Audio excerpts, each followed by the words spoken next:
नमस्कार, 20 मिनट 20 खबर में आप सबका बहुत बहुत स्वागत है। आप सबके साथ मैं हूं प्रियंका राय। अगले 20 मिनट में आपको हम 20 अहम खबरों से रूबरू कराने वाले हैं। तो चलिए शुरू करते हैं 20 मिनट में 20 खबरों का सिलसिला। हमारे देश में शादी एक बड़ा उत्सव है। शादी का मुख्य आकर्षण दूल्हा होता है। ऐसी ही एक शादी की तस्वीरें आपके टीवी स्क्रीन पर हैं। यहाँ दूल्हा लंदन का था और दुल्हन महाराष्ट्र के संभाजीनगर की। प्यार अंधा होता है, प्यार के आगे किसी का जोर नहीं चलता और फिर जात पात और सरहद जैसी बाधाएं खुद ब खुद दूर हो जाती हैं। प्यार में पड़कर व्यक्ति वही करता है जो उसे अच्छा लगता है। तभी विदेशी लड़कियों की भारत के छोटे शहरों के लड़कों से प्यार और फिर भारत आकर शादी करने की घटनाएं आम है। लेकिन यहाँ मामला दूसरा है। यहाँ दूल्हा एडवर्ड विदेशी है और दुल्हन सांची देसी। संभाजीनगर की सांची की 3.5 साल पहले लंदन में रहने वाले अपने प्रेमी एडवर्ड से मुलाकात हुई। प्यार हुआ। सांची ने अपने प्यार के बारे में अपने परिवार को बताया और परिवार भी शादी के लिए राजी हो गया। शर्त बस इतनी थी कि शादी देश में होनी चाहिए और वो भी बौद्ध रीति से। लड़की के लिए ये हालत बहुत मुश्किल थी। फिर कोविड आया, लॉकडाउन लगा। आखिरकार लंदन से दूल्हा अपने परिजनों को साथ लेकर अपनी दुल्हनिया को लाने भारत पहुंचा और विधि विधान के साथ अपनी महबूबा को अपनी दुल्हन बनाने में कामयाब हो गया। सरकारी स्कूल में 57 साल पहले पढ़े छात्र जब एक साथ उसी स्कूल में मिले तो उसका आनंद क्या होगा, बयां करने के लिए अल्फाज नहीं मिलेंगे। तस्वीरें एमपी के नरसिंहपुर की हैं। करेली की शासकीय प्राथमिक शाला यूं तो सारे शहर की पिछली पीढ़ी का विद्यालय रही है, लेकिन जब यहाँ 1960 से 65 के बीच पढ़ने वाले छात्र अपनी यादों को ताज़ा करने जुटे तो माहौल इमोशनल हो गया। बीते दिनों में 23 साथियों के छोड़ जाने का गम था, तो जितने हैं उनके मिलने की खुशी भी कम नहीं थी। 57 साल पहले जिस स्कूल में पढ़े उसी के एक कमरे में आयोजित हुआ सहपाठी सम्मेलन। 1965 के बैच के 52 छात्रों में से 26 यहाँ जुटे। उस समय के पाकिस्तान और चीन के युद्ध पर भी बात हुई तो उस दौरान पहली बार देखे कर्फ्यू और ब्लैकआउट पर भी चर्चा हुई। 1960-65 के बीच के हम लोग सभी स्टूडेंट आज इसलिए एकत्रित हुए हैं कि 1962 में भारत चाइना का आक्रमण हुआ था और 1965 में भारत और पाकिस्तान का युद्ध हुआ था और उसी दरमियान उषा भार्गव कांड भी हुआ था। ढलती उम्र में बहुत कुछ बदल गया, पर जब ये सब यहाँ मिले तो माथे पर आई शिकन और बालों की सफेदी के बीच सब में बचपन की झलक नजर आई। ज्यादातर पूर्व छात्र घर के मुखिया हैं, ऐसे में जिम्मेदारियां बहुत हैं, पर बचपन की ताजा हुई यादों ने उन्हें खुलकर मुस्कुराने का मौका जरूर दे दिया, जो बताता है कि बचपन के दिन सबसे सुखद होते हैं। देश भर में होली दहन से 1 महीने पहले होली का डंडा रोपने की परंपरा है। ऐसे में राजस्थान के राजसमंद में माघ मास की पूर्णिमा यानी 5 फरवरी को होली का डंडा रोप दिया गया। हालांकि अब अधिकांश जगह यह डंडा होलिका दहन के 1 दिन पहले रोप कर खाना पूर्ति की जाती है, जबकि असल में यह डंडा होली से ठीक 1 महीने पहले माघ पूर्णिमा को रोपा जाता है। होली के उत्सव का पहला काम होली का डंडा या डांडा चौराहे पर गाड़ना होता है। होली का डंडा एक प्रकार का पौधा होता है जिसे सेम का पौधा कहते हैं। आपके टीवी स्क्रीन पर तस्वीरें कांकरोली और नाथद्वारा की है, जहां शुभ मुहूर्त में विधि विधान के साथ होली का डंडा रोपण किया गया। सूर्यास्त के बाद श्री जी की हवेली डंडारोपण किया गया। श्रीनाथ जी मंदिर के कर्मचारी, मशालची और सेवा वाले कीर्तन गान करते हुए श्रीनाथ जी मंदिर से होली दंड लेकर तहसील रोड स्थित होली मगरा पर पहुंचे, जहां पर मंदिर के राजपुरोहित डॉक्टर परेश नागर ने वैदिक मंत्रोच्चार से होली दंड की पूजा करवाई। पूजा करने के बाद उसे रोपा गया। होली का डंडा रोपण के साथ ही मंदिर में धमार की धूम शुरू हो गई। हारे का सहारा बाबा श्याम हमारा। लंबे अंतराल के बाद बाबा अब अपने अपनों पर कृपा दृष्टि बरसा रहे हैं। सीकर में स्थित खाटू श्याम मंदिर के द्वार 6 फरवरी से आम जन के लिए खुल गए। श्री श्याम मंदिर कमेटी ने रविवार शाम नोटिफिकेशन जारी करते हुए इसकी जानकारी साझा की थी। और आप हमारे देख सकते हैं कि किस तरह से पहले ही दिन देश के कोने कोने से श्रद्धालु जो है वो खाटू पहुँच रहे हैं। किस तरह से भक्तों का तांता आज पहले दिन लगा है, जबकि अभी मंदिर कुछ देर पहले ही खुला है। मंदिर कमेटी के मुताबिक 13 नवंबर को दर्शन व्यवस्था आम जन के लिए पूर्ण रूप से बंद कर दी गई थी। भक्तों को सुलभ और सुगम दर्शन करवाने के लिए प्रशासन ने मंदिर क्षेत्र में कई बदलाव किए हैं। मंदिर परिसर और बाहरी क्षेत्र में रास्तों का विस्तार किया गया है। मंदिर के अंदर सभा मंडप को हटाकर कतारों की संख्या बढ़ाई गई है, यानी अब भक्त 16 कतारों में आसानी से दर्शन कर सकेंगे। हर भक्त को दर्शन के लिए औसत 4 मिनट का समय मिलेगा। इन्हीं सारे बदलाव और व्यवस्थाओं के लिए 13 नवंबर 2022 को मंदिर बंद कर दिया गया था।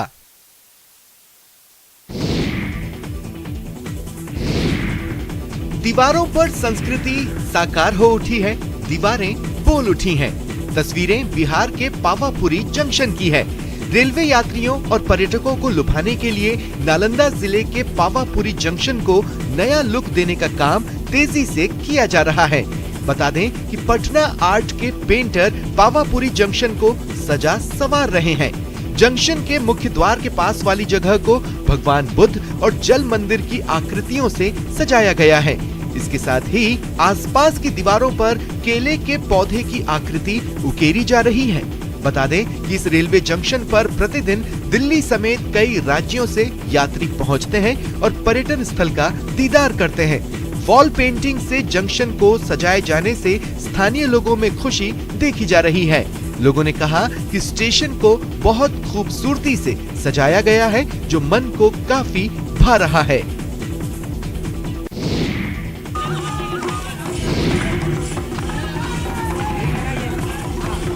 घुंघरुओं की झनकार, ढोलक की थाप और सामूहिक रूप से एक ही स्वर में गायन कर रहे ये ग्रामीण किसी कार्यक्रम में नृत्य नहीं कर रहे। ये जिस उत्सव को मना रहे हैं उसे शैला उत्सव कहा जाता है। इसे मध्य प्रदेश के मंडला जिले के आदिवासी मनाते हैं। लोक नृत्य गीत की ये परंपरा अद्भुत, अलौकिक और दिव्य है। आप देख रहे हैं किस तरह से सामूहिक रूप से ढोल मंजीरों की थाप पर ये लोग नृत्य कर रहे हैं, जैसे लग रहा है दही हांडी का आयोजन हो।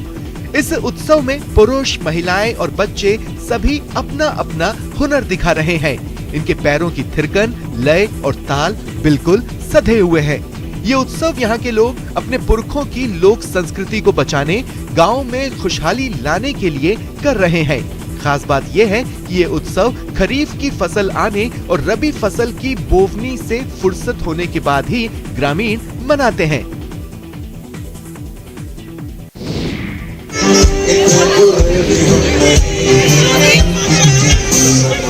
गायक मोहित चौहान ने अपनी मधोश आवाज से धनबाद के IIT ISM के छात्रों को झूमने पर मजबूर कर दिया। 3 से 5 फरवरी तक चले कल्चरल फेस्ट के आखिरी दिन बॉलीवुड सिंगर मोहित चौहान पहुंचे। मोहित के गानों पर स्टूडेंट्स झूमते थिरकते नजर आए।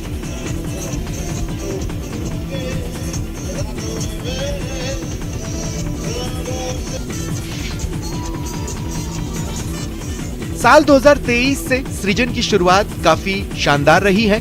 कोरोना के 2 साल बाद इस तरह के आयोजन को लेकर छात्रों में काफी उत्साह देखने को मिला। छात्रों का कहना था कि कोरोना संक्रमण की वजह से पिछले 2 सालों से सभी आयोजनों पर रोक लगी हुई थी, लेकिन इस बार के भव्य आयोजन से सभी में काफी खुशी देखी जा रही है। मोहित चौहान के गानों ने समारोह में 4 चांद लगा दिए।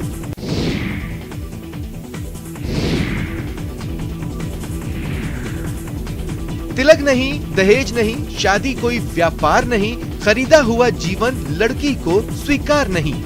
सामूहिक विवाह समारोह की ये तस्वीरें गुजरात के सूरत से आई है। इन तस्वीरों को देखकर कहा जा सकता है कि सामूहिक विवाह सिर्फ एक आयोजन तक सीमित नहीं है, इसके प्रभाव बड़े व्यापक हैं, समाज हित में है। सचमुच किसी कमजोर, जरूरतमंद या असहाय परिवार की कन्या का विवाह कराने से बढ़कर कोई दूसरा पुण्य कार्य नहीं है। तभी आज हर छोटे बड़े जिलों, कस्बों या शहरों में कई वैवाहिक संस्थाएं मिलजुल कर सामूहिक विवाह के माध्यम से सैकड़ों कन्याओं के हाथ पीले करवा रही है। प्रशंसनीय बात यह भी है कि अब इन सामूहिक विवाह कार्यक्रमों में अच्छी खासी संस्था भी देखी जा रही है।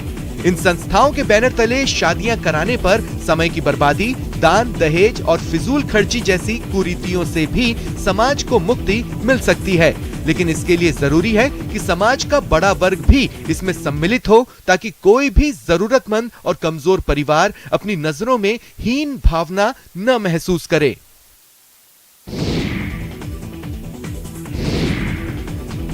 ऑटो रिक्शा भारत में एक अच्छी पब्लिक ट्रांसपोर्ट सुविधा है। कई ड्राइवर अक्सर अपने तिपहिया वाहनों को अलग अलग तरीके से सजाते हैं, उन्हें अतिरिक्त सुविधाओं के साथ अपग्रेड भी करते हैं। ऐसे ही मॉडिफाई किया हुआ एक ऑटो रिक्शा का वीडियो वायरल हो रहा है। इसमें एक साधारण ऑटो रिक्शा को एक लग्जरी वाहन के रूप में डिजाइन किया गया दिखाया गया है। छत रहित वाहन को चमकदार काले बाहरी और आलीशान सीटों से सजाया गया है। इसे कहते हैं गजब का टैलेंट। लुक के आगे मर्सिडीज BMW सब फेल। सचमुच हम भारतीय बहुत सी चीजों को बेहतर आकार देने में सर्वश्रेष्ठ और प्रशंसनीय हैं। ये इकलौता ऑटो रिक्शा नहीं है जो अपने लुक की वजह से वायरल हुआ है। मई 2022 में दिल्ली के एक ऑटो रिक्शा चालक महेंद्र कुमार को अपने वाहन के ऊपर एक बगीचे का वीडियो वायरल होने के बाद प्रसिद्धि मिली। कुमार ने अपने ऑटो रिक्शा की छत पर टमाटर, भिंडी, लौकी और पालक जैसे 25 प्रकार के पौधों के साथ एक छोटा सा किचन गार्डन बनाया था।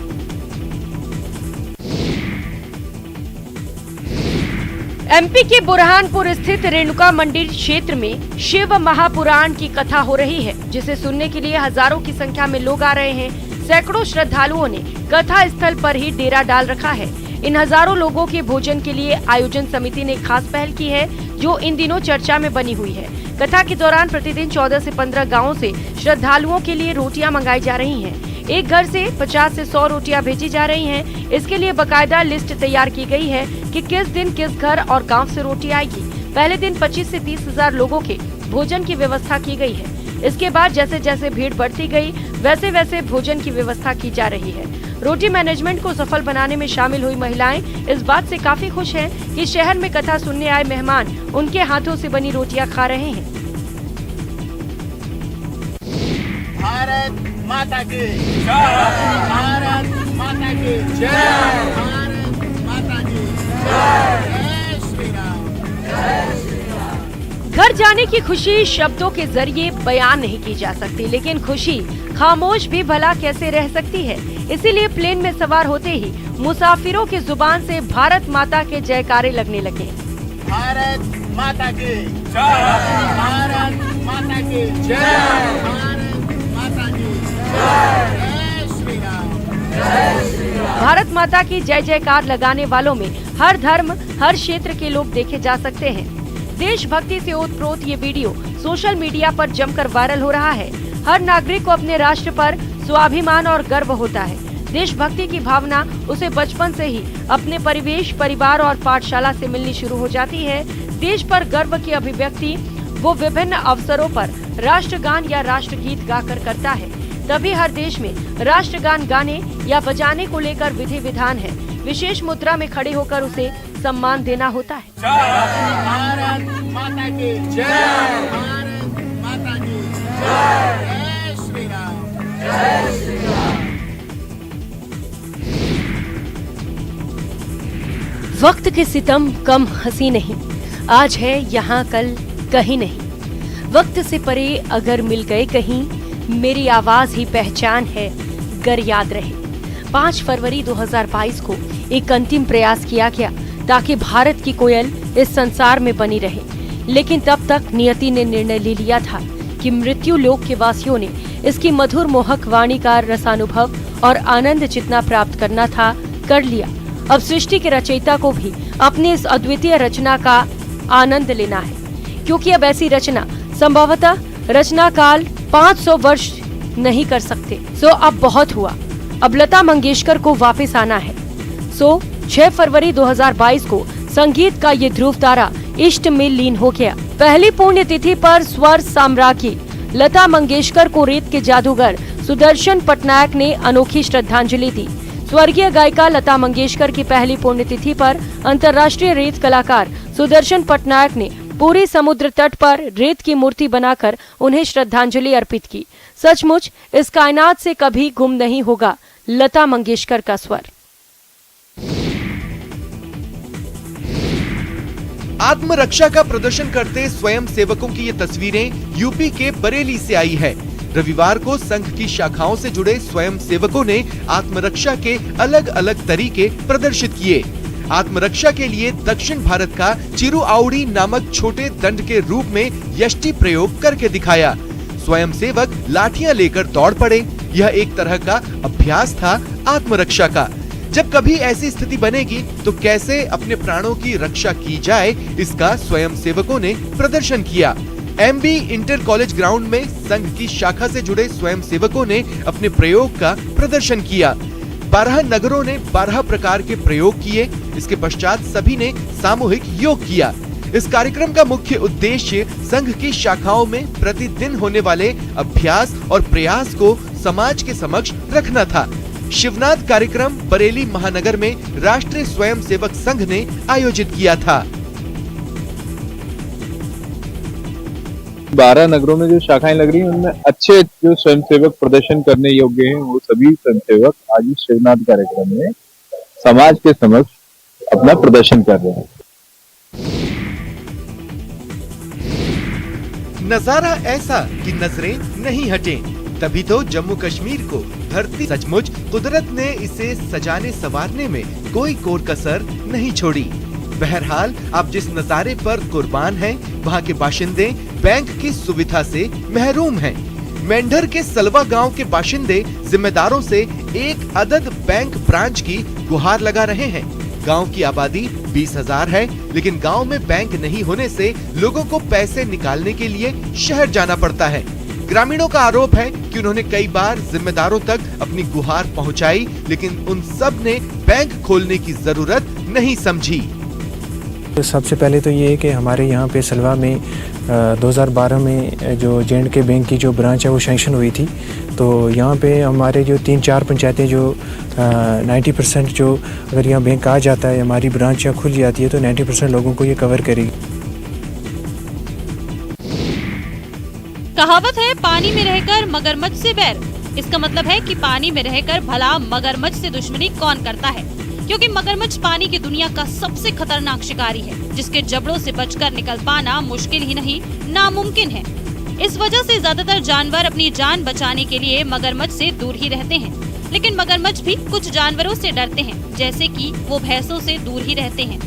सोशल मीडिया पर जंगल का एक वीडियो वायरल हो रहा है, जिसमें एक मगरमच्छ को एक बड़ी भैंस पर हमला करते देखा जा सकता है। वायरल वीडियो में आप दोनों के बीच जबरदस्त भिड़ंत देख सकते हैं। इस दौरान भैंस का कोई भी साथी उसकी मदद के लिए नहीं आता। एक बार तो लगता है जैसे मगरमच्छ ही जीतेगा और भैंस को पानी में खींच ले जाएगा, लेकिन भैंस हार नहीं मानती और मगरमच्छ को खींचकर पानी से बाहर ले आती है। दोनों के बीच काफी देर तक खींचातानी चलती है, फिर मगरमच्छ भैंस को छोड़कर पानी में वापस भाग जाता है। आज कोई धर्म के नाम पर लड़ रहा है तो कोई जाति और कोई भाषा। ऐसे में हमें अपने धर्म, जाति, भाषा, राष्ट्र के साथ मानव धर्म के बारे में भी सोचना होगा, क्योंकि मानव धर्म से ही सभी जाति, देश, धर्म, पंथ हैं। ऐसी ही एक तस्वीर खजुराहो से निकल कर आई है, जो विश्व शांति का संदेश दे रही है। तस्वीरों में दिख रहा है कि ये शख्स बारबी है, जो अमेरिका से आया है और विश्व शांति का संदेश दे रहा है। गाने पर थिरकते इस शख्स ये बताने की कोशिश कर रहे हैं कि अपने आसपास अव्यवस्थाएं ना फैलाएं, बल्कि शांति का परिचय दें और खुशियां बांटें। इसके हाथों के ये बैनर, चेहरे पर मुस्कान, शांति संदेश की गवाही है।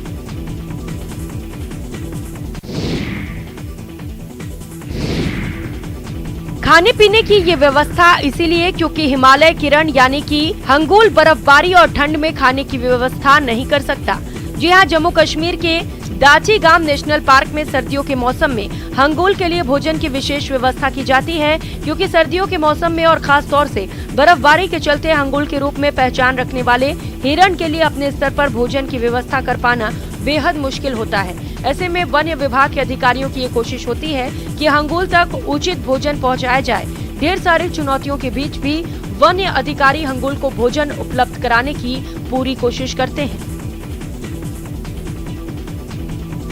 पहले से ही ये तैयारी करके रखते हैं कि जब स्नोफॉल आएगा तो उनके लिए ऊपर खाना नहीं मिलता है सर, तो फिर हम यहाँ पे आते हर रोज़ सुबह सवेरे में भी जब हम खाना डालते हैं, फिर हम शाम को आते हैं। अगर इन्होंने खाया होगा तो हम दूसरी बार इनको डालते हैं सर। हमारे अफसर लोग भी तैयार रहते हैं इनके लिए, उनको बोलते हैं सर कि हमें खाना खत्म हो गया, वो दूसरी गाड़ियाँ भेजते हैं सर। पुरातत्व विभाग की लापरवाही से कपासान उपखंड मुख्यालय स्थित ऐतिहासिक शिलालेख खत्म होने की कगार पर है। मामला चित्तौड़गढ़ का है।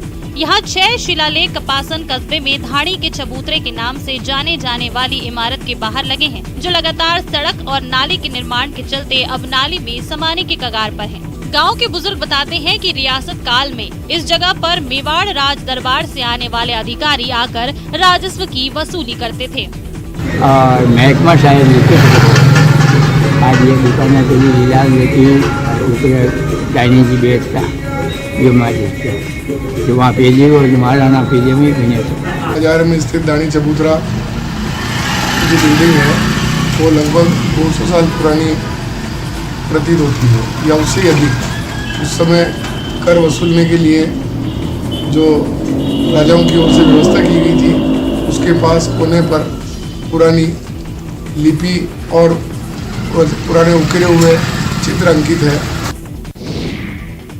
आप घर से निकले ही हो और आपकी नजर सड़क पर घूम रहे जंगली हाथियों पर पड़ जाए तो सोचिए क्या होगा। कहने सुनने की गुंजाइश खत्म हो जाएगी, दिमाग सुन्न हो जाएगा। तस्वीरें उत्तराखंड के हरिद्वार की हैं। रिहायशी इलाकों में जंगली जानवरों के घुसने का सिलसिला लगातार जारी है। जंगली जानवरों को आने से रोकने में वन विभाग नाकाम साबित हो रहा है। यहाँ जगजीतपुर क्षेत्र में विद्या मंदिर स्कूल के पास रिहायशी क्षेत्र में हाथियों का एक झुंड घुस आया, जिससे लोग दहशत में आ गए। कॉलोनी में हाथियों के झुंड को देखकर एक बारगी तो लोग सहम गए। कुछ देर बाद वहां अफरा तफरी मच गई। कॉलोनी में हाथियों के झुंड के आने की सूचना वन विभाग को दी गई। हालांकि वन कर्मियों के पहुंचने से पहले ही कॉलोनी वासियों ने हाथियों को जंगल की ओर खदेड़ दिया था। गनीमत रही कि रिहायशी क्षेत्र में घुसे हाथियों ने कोई नुकसान नहीं पहुंचाया। हालांकि रिहायशी क्षेत्र में हाथियों के आने से लोगों में दहशत बनी हुई है।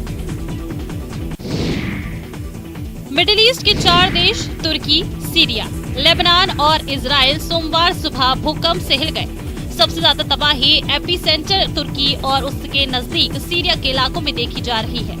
तुर्की में अब तक 284 लोगों की जान चली गई है और 2300 लोगों के घायल होने की खबर है और हताहतों का आंकड़ा बढ़ता ही जा रहा है। यही हाल सीरिया का है, जहां से 237 लोगों की मौत की खबर आई है। लेबनान और इजराइल में भी झटके महसूस किए गए, लेकिन यहाँ नुकसान की खबर नहीं है। भूकंप का एपिसेंटर तुर्की का गाजियानटेप शहर था। ये सीरिया बॉर्डर से 90 किलोमीटर दूर है, इसलिए इसके आसपास के इलाकों में ज्यादा तबाही हुई है। इसका असर भी दिख रहा है।